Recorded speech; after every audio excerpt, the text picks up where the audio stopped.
বাংলাদেশের মানুষের কোথাও রন্ধ্রে রন্ধ্রে ঢুকে গিয়েছে ভারত বিদ্বেষী মনোভাব। ভারত বিরোধী মন্তব্য করতে গিয়ে কার্যত হাস্যকর আস্ফালন করতে দেখা যাচ্ছে ইউনুসপন্থী নেতাদেরও। সরাসরি ভারতকে পরমাণু বোমার হুমকি দিয়ে বসলেন অলি আহমেদ। নুন আনতে পান্তা ফুরানোর বাংলাদেশে পরমাণু বোমার দিবাস্বপ্নকে শুধুই পাগলের প্রলাপ, নাকি পরিকল্পিতভাবে আসলে সমস্যা থেকে বাংলাদেশের জনতার নজর ঘোরানোর একটা মরিয়া চেষ্টা? অ্যাটম বোমার ভয় দেখায় না। আমাদের অনেক বন্ধু রাষ্ট্র আছে যাদের কাছে নিউক্লিয়ার বোম আছে, এখান থেকেও নিউক্লিয়ার বোম লঞ্চ করা হবে। Tit for tat. ঢাল নেই, তলোয়ার নেই, নিধিরাম সর্দার। ভারত বিদ্বেষ ছড়াতে গিয়ে বারবার হাসির খোরাক হচ্ছে ইউনুসপন্থীরা। এর আগে 4 দিনে কলকাতা দখলের হুমকি দিয়েছিল তারা। 4 দিনের মধ্যে আমরা কলকাতা দখল করে নেব। এবার লাজলজ্জার মাথা খেয়ে সরাসরি ভারতকে পরমাণু হামলার হুমকি দিয়ে বসলেন ইউনুসপন্থী নেতা অলি আহমেদ। অ্যাটম বোমার ভয় দেখায় না। আমাদের অনেক বন্ধু রাষ্ট্র আছে যাদের কাছে নিউক্লিয়ার বোম আছে এবং তারা দিতে রাজি আছে। সুতরাং আপনি ব্যবহার করবেন, আমরা এখানে কলা চষবো, এটা হবে না। এখান থেকেও নিউক্লিয়ার বোম লঞ্চ করা হবে। স্বাধীনতার পর থেকে চাল, ডাল, এমনকি ওষুধপত্রের জন্য ভারতের উপর নির্ভরশীল বাংলাদেশ। তাই বাংলাদেশে বসে পরমাণু বোমার চিন্তা করা আর মূর্খের স্বর্গে বাস করা একই ব্যাপার। এদিকে বাংলাদেশের বয়স যখন মাত্র 3 বছর, তখন থেকেই পরমাণু শক্তিধর রাষ্ট্র ভারত। ভারত ছাড়া এই মুহূর্তে বিশ্বের 8টি দেশের কাছে পরমাণু বোমা রয়েছে। দেশগুলি হলো আমেরিকা, রাশিয়া, চীন, ফ্রান্স, ব্রিটেন, ভারত, পাকিস্তান, উত্তর কোরিয়া ও ইসরায়েল। ইউনুসপন্থী নেতা অলি আহমেদ বন্ধু রাষ্ট্র হিসেবে কোন দেশকে বোঝাতে চাইলেন?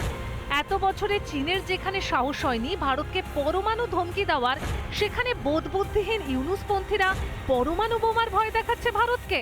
অধমের চিত্ত বিনোদন বা নাবালকদের চিত্ত বিনোদন, এই করে যদি ওরা আনন্দ পায় তো করুক। নুন, পেঁয়াজ, আলু, চাল, এই 4টে বন্ধ করে দিলেই বাংলাদেশ মরে যাবে। ওদিকে পরমাণু বোমা নিয়ে অপেক্ষা করবে, আমরা নুনের বস্তা পেট্রাপোলে আটকে দেবো, তাতেই তো মরে যাবে। বোমাটা ছুড়বে কে?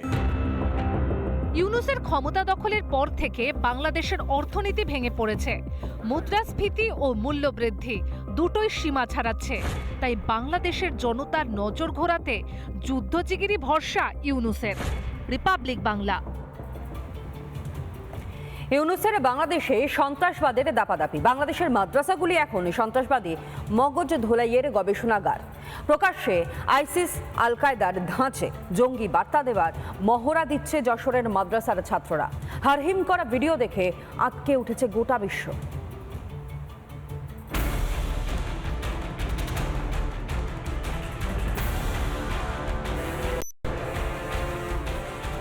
যেটা দৃশ্য দেখলেন সেটা ইরাক, সিরিয়া কিংবা আফগানিস্তানের নয়। এটাই ইউনুসের তথাকথিত স্বাধীন বাংলাদেশ। ভারতের বিরোধিতা থেকে হিন্দু বিদ্বেষ, প্রতি মুহূর্তে পাকিস্তানকে অন্ধের মতো অনুসরণ করে চলেছে বাংলাদেশ। ইসকনকে বাংলাদেশ থেকে উগড়ে ফেলতে হবে। সারা বাংলাদেশে এদের যেখানে আস্তানা রয়েছে ভেঙে গুড়িয়ে দিতে হবে। বড় বড় জঙ্গিদের ক্ষমতায় এসে মুক্ত করছে ইউনুস। উপরন্তু ধর্মীয় হিংসায় যুক্তদের বিরুদ্ধে নেয়নি কোনো ব্যবস্থা। তাই কোনো ভয় ডর ছাড়াই দিনে দুপুরে খুল্লা সন্ত্রাসবাদের মহড়া চলছে বাংলাদেশের মাদ্রাসাগুলিতে। যশোর জামিয়া মালিয়া ইসলামিয়া মাদ্রাসার একটি সাম্প্রতিক ভিডিও দেখে হাড়হিম হওয়ার জোগাড়। দৃশ্যটা চেনা চেনা ঠেকতে পারে, কারণ ঠিক এই কায়দাতেই বন্দুক হাতে গোটা পৃথিবীকে বার্তা দেয় আল কায়দা, আইসিসের মতো ভয়ঙ্কর জঙ্গি সংগঠনগুলি। আফগানিস্তান, সিরিয়ার এই ভয়ানক দৃশ্যগুলি এখন অভিনীত হচ্ছে ইউনুসের বাংলাদেশে। কিন্তু এই ডামাডোলের বাজারে এই তদারকি সরকারের আমলে আমরা দেখতে পাচ্ছি যে সরকার চাইছে মৌলবাদকে আরো এগিয়ে নিয়ে যাওয়া, এবং তার এই সরকারের এই ভাবনায় যোগ দিচ্ছে বেশ কিছু মৌলবাদী সংগঠন, এবং তারা মাদ্রাসাগুলোতে কি করে অস্ত্রশস্ত্র শিক্ষা করা যায়, অস্ত্রের পরিচালন শিক্ষা করা যায়, তারই প্রশিক্ষণ তারা দিচ্ছে। যদিও মাদ্রাসার ছাত্ররা প্যালেস্তাইনের যুদ্ধ নিয়ে একটি নাটকের অভিনয় করে দেখাচ্ছিল বলে সাফাই দিয়েছে মাদ্রাসা কর্তৃপক্ষ।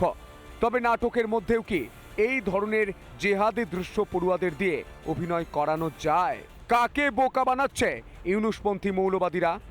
চোখ কান বন্ধ করে গোটা বাংলাদেশটিকে জঙ্গিদের হাতে ছেড়ে দিচ্ছেন ইউনূস। তার এক এবং একমাত্র লক্ষ্যই হলো তার ডিপ স্টেটের প্রভুদের খুশি করা। তাতে বাংলাদেশ যদি জঙ্গিদের কবলেও চলেও যায়, কিছুই যায় আসে না ইউনূসের। রিপাবলিক বাংলা।